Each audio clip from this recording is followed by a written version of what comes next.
जय श्री कृष्ण मित्रों, शिव शक्ति एस्ट्रोलॉजी में आपका स्वागत है। आज मैं आपको ये बताऊंगा कि विवाह विचारने में जब विचार करते हैं तो हम केवल गुण देखते हैं। पिछले वीडियो जिसमें मैंने आपको बताया था कि गुण ज़्यादा भी हो अधिक हो जाते हैं, फिर भी दाम्पत्य जीवन सही नहीं चलता, तलाक हो जाता है। आज मैं आपको यही बताऊँगा कि पहले तो आप अष्टकूट मिलाओगे कैसे, उसको देखोगे कैसे, प्रैक्टिस करिए आज।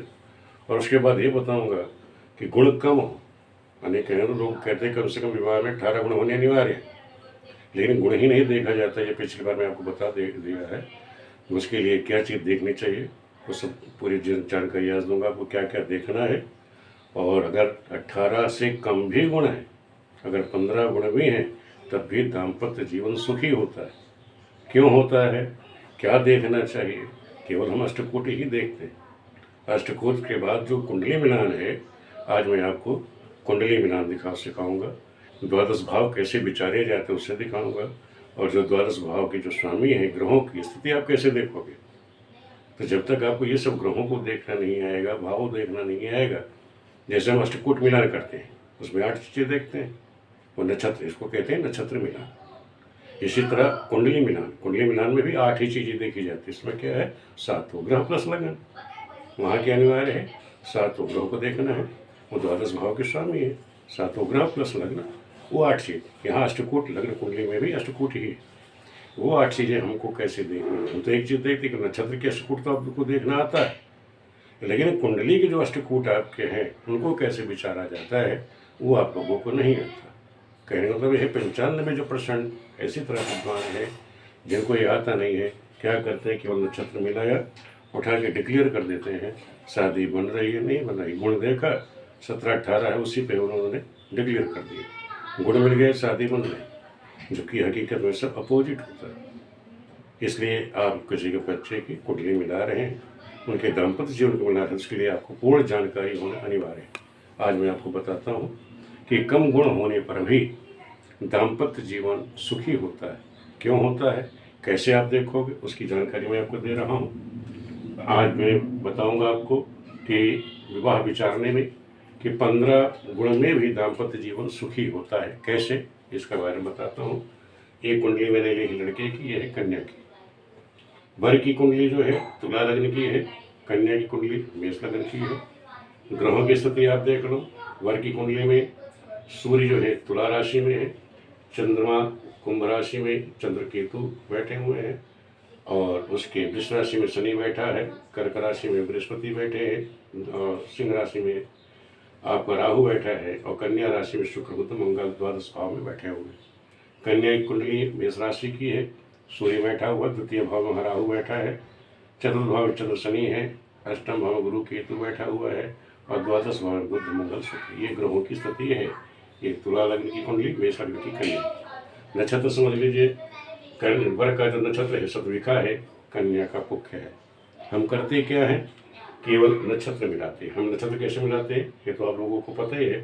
शतभिखा ले लिया और उसका पुख्य नक्षत्र, कन्या के ले लिया पुख्य नक्षत्र। देखते हैं वर्ण, लड़के का वर्ण शूद्र का है, कन्या का विप्र का है, तो गुण कितने मिलेंगे, एक में 0 पॉइंट आपको प्राप्त होंगे, क्योंकि लड़के का वर्ण नीचा है, कन्या का ऊंचा है, तो इसलिए 0 प्राप्त होंगे।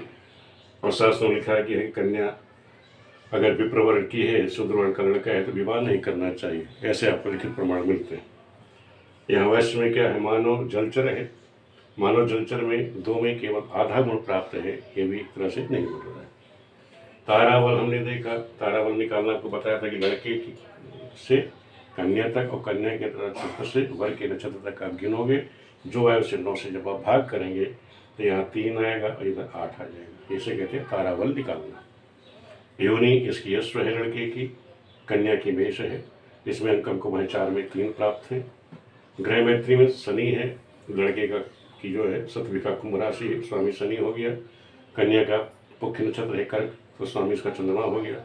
शनि चंद्र आपस में, शनि घर में चंद्रमा शत्रु का होता है, इसलिए 5 में केवल आधा गुण प्राप्त है।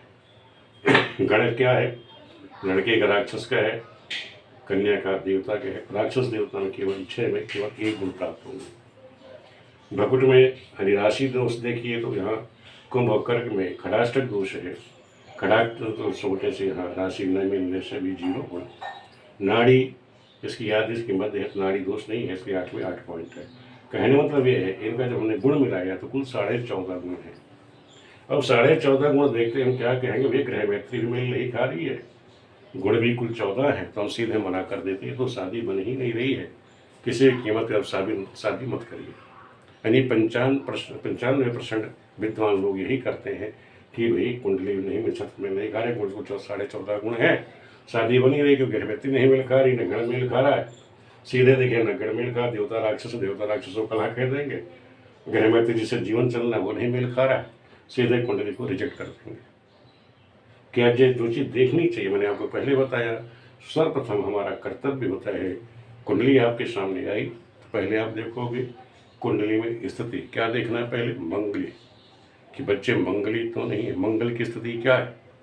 यहाँ देखो दोनों बच्चों की वरा कन्या दोनों ही बच्चे, यहाँ मंगल द्वादश में बैठा है, या फिर मंगल उसी स्थान पर द्वादश में बैठा हुआ है, लेकिन यहाँ मंगल शत्रु राशि का है, तो यहाँ मंगल मित्र राशि का है, तो इसके मांगलिक दोष खत्म हो जाएगा। दूसरा, यहाँ देखो बर की कुंडली में, मैं अब आपको यही बता रहा हूँ कि मुझे पहले तो ये बात समझ लो कि हमको यहाँ देखना क्या क्या है। पहले आप क्या देखते हैं, मांगलिक दोष देखना है, विष कन्या योग देखना है, फिर हमको देखना है लग्न, सप्तम भाव, द्वादश भाव, लग्नेश की स्थिति क्या है। मैंने आपको ये बताया था कि धन भाव है, संतान भाव है, और उसका अष्टम भाव है, द्वादश भाव है, इन भावों का भी हमें विचार करना चाहिए। पिछले वीडियो में हमने आपको बताया था, तो आज हम उन्हीं सब भावों का, यानी उन्हीं सभी अष्ट भावों का कैसे विचार करोगे वही हमें आपको आज बताना है। तो अब आपको मैं समझा रहा हूँ कि आप देखेंगे क्या। अब हम दोनों कुंडली का विश्लेषण करते हैं कि इनका जो दाम्पत्य जीवन के कहने मतलब है, आपने तो कह दिया कि भाई 14 गुण है, शादी है कामयाब नहीं होगी, नहीं होनी चाहिए। और जिस विद्वान ने इन बच्चों की कुंडली मिलाई उसको बहुत बहुत धन्यवाद देना चाहिए कि उस विद्वान ने कितनी बढ़िया आप लोगों के लिए अच्छी चीज़ डाली है, और जो चीज़ सीखनी चाहिए वो ये चीज़ है आपके सामने, वो आप लोग सीखिए। ये देखो कि वर कन्या की कुंडली मिलाई कैसे जाती है, इसकी अष्टकूट कैसे आप मिलाओगे।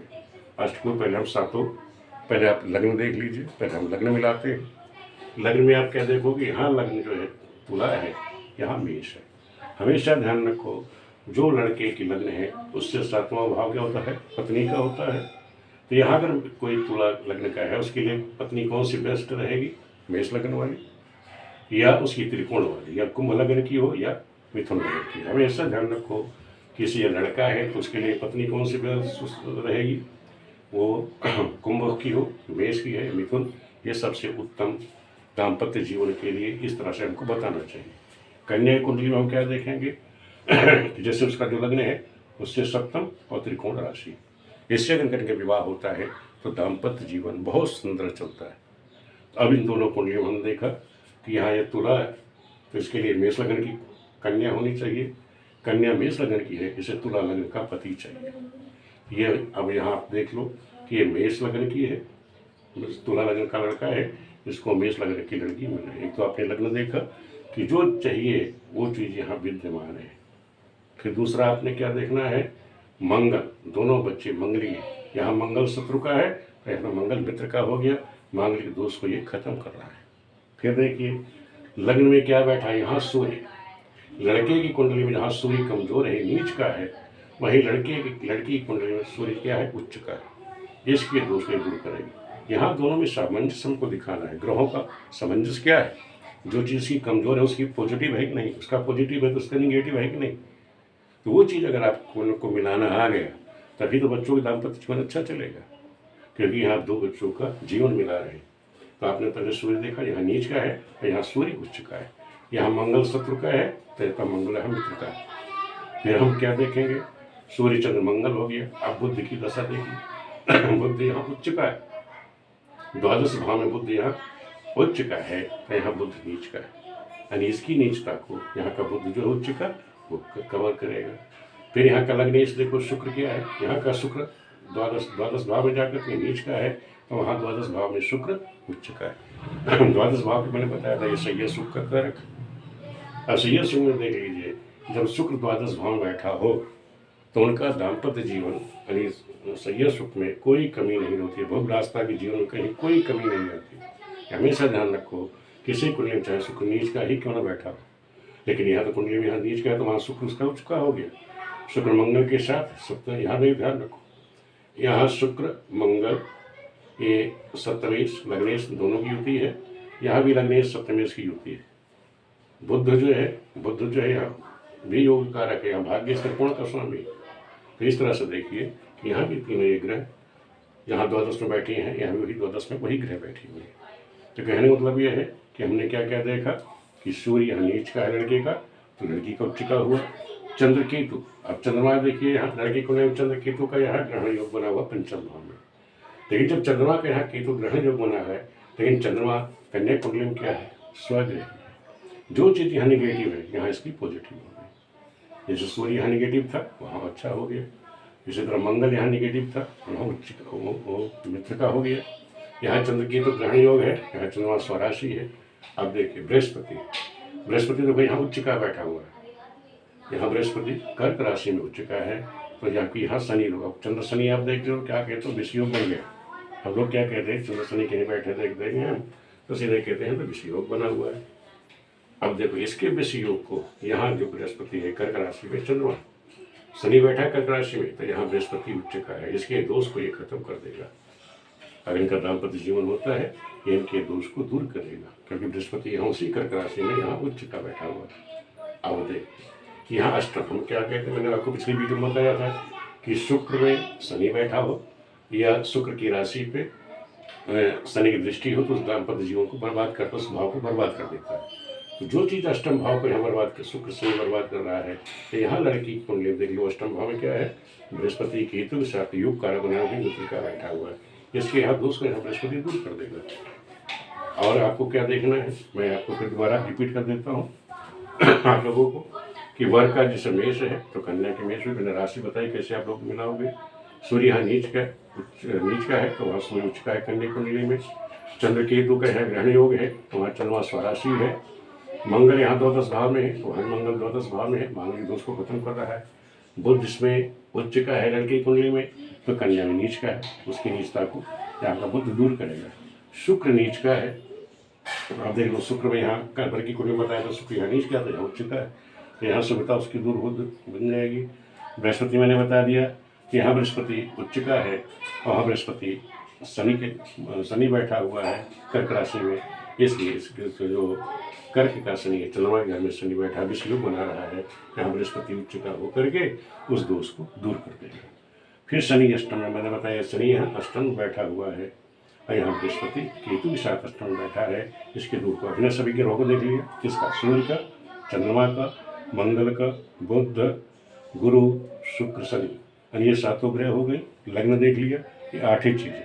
अष्टकूट में भी आप क्या देखते हैं, 8 चीज़ें मिलाते हो, वही 8 चीज़ें हमने यहाँ मिलाई। इस विद्वान ने इन 8 चीज़ों 8 ग्रहों को देखा, ये 8 ग्रह, ये 8 चीज़ किसके हैं, इन द्वादश भाव के तो स्वामी है। अगर इनकी स्थिति यहाँ आपस में दोनों की मैचखारी संबंध बन रहा, सामंजस्य बन रहा है, उनका दाम्पत्य जीवन अच्छा होगा। फिर हमको देखना पड़ता है कन्या कुंडली कोई विषयोग तो नहीं है, छठे भाव में कोई से पाप ग्रह नहीं, दसम में पाप ग्रह नहीं है, लगन में कोई शुभ ग्रह इस तरह की नहीं बैठे कि विषयोग बना रहा हो, विषकन्या योग जिसको कहते हैं, ऐसा कोई योग यहाँ कुंडली में नहीं। तो हमने देख लिया दोनों बच्चे मांगलिक हैं, विषकन्या योग भी नहीं है। कुंडली मिलान किसे कहते हैं, अति उत्तम। जो चीज़ लड़की की नीच की है तो लड़के का उच्च है, जो लड़की की नीच की है वर्ग का उच्च का है, इसे कहते हैं सामंजस्य, ग्रहों का सामंजस्य। बहुत सुंदर था, जिस विद्वान ने इनकी कुंडली मिलाई उसको बहुत बहुत धन्यवाद देना चाहिए। इनका दाम्पत्य जीवन बहुत सुंदर चल रहा है और आगे भी इनका जीवन सुखमय ही चलेगा, क्योंकि जिस विद्वान ने मिला, क्योंकि ध्यान रखो जब कुंडली मिलाई जाती है ये चीज़ अनिवार्य नहीं, हमें क्या है, मैं बार बार कहता हूँ ये अष्टकूट इतना अनिवार्य नहीं है जितना कुंडली मिलान अनिवार्य है। ग्रहों की स्थिति मिलानी है आपको आगे कि कौन सी ग्रह कहाँ बैठी है, उन दोनों के सामंजस्य ग्रहों का मेल खा रहा है। जैसे अष्टकूट आप यहाँ मिलाते हैं उसी तरह ये अष्टकूट मिलाना जिस दिन आपका आ जाएगा, आपको लग्न प्लस 7 ग्रह, ये अष्टकूट मिलाने आपको आ जाएंगे तो समझ लो आप पूरे अच्छे ज्योतिषी बन करके समाज की सेवा कर सकते हैं। देखो, और दूसरा हम लोग जब विचार करते हैं कि इसमें हमें धन भाव, धन का स्वामी धन के स्वामी को देख लो, मंगल यहाँ है, लेकिन यहाँ धन का स्वामी शुक्र क्या है, उच्च का है, तो धन की कोई कमी नहीं होगी। फिर धन के बाद हम संतान को देखते हैं, क्या को संतान है कि नहीं है। अब आप यहाँ चंद्र केतु ग्रह देख करके आप लोग दूसरी चीज़ें बोल देते हो, लेकिन हमें नहीं बोलना चाहिए। हमें क्या देखना चाहिए कि बृहस्पति से भी उसी को हम विचार करते हैं। बृहस्पति से पंचम देव यशो बुद्ध बैठे हुए, संतान का योग है इनको, संतान में कोई कमी नहीं है। दाम्पत्य जीवन में यहाँ सूर्य की उच्च दृष्टि है, दाम्पत्य जीवन अच्छा है इनका। मंगल की स्वयं दृष्टि पड़ रही है सप्तम भाव में, तो कोई भी ग्रह अपने घर को बर्बाद नहीं होने देगी। यहाँ लग्नेश की युति है तो इसका दाम्पत्य जीवन अच्छा होगा। वही चीज़ यहाँ स्थिति है कि यहाँ लग्नेश और सप्तमेश की युति है, और यहाँ जो सप्तमेश है उच्च का है द्वादश भाव में, इनका दाम्पत्य जीवन बहुत अच्छा होगा। यानी कहने का मतलब दाम्पत्य जीवन बहुत सुंदर इनका चल रहा है। तो कहने मतलब ये है, इस तरह से मैंने आपको बताया कि ये भी देखना है कि गुण जो है कम होने पर भी कुल 14.5 गुण है, तब भी इनका दाम्पत्य जीवन बहुत सुंदर चल रहा है। जो कि पिछली वीडियो मैंने आपको क्या दिखाया कि गुण कितने मिले, 29 गुण मिलने पर भी वो केवल बच्चे एक ही बार गए, दोबारा जाने की उसकी नौबत नहीं आई, उनका तलाक हो गया। तो यही देखना पड़ता है, खाली हम गुण मिला करके कुंडली का विश्लेषण न करें, हमें ये देखना पड़ता है कि ग्रहों की स्थिति क्या है। जैसे आप अष्टकोट मिलाते हैं, ये सब रही आप 8 चीज मिलाना, जिस दिन आप सीख जाएंगे ग्रहों को मिलाना और भावों को देखना, उस समय आप सच्चे ज्योतिषी बन करके समाज की आप सेवा कर सकते हैं। वीडियो आप लोगों को कैसी लग रही है, नहीं समझ में आ रही है, दोबारा कमेंट करो, मैं दोबारा समझा दूंगा। वीडियो देखने के लिए आप सभी मित्रों का बहुत बहुत धन्यवाद।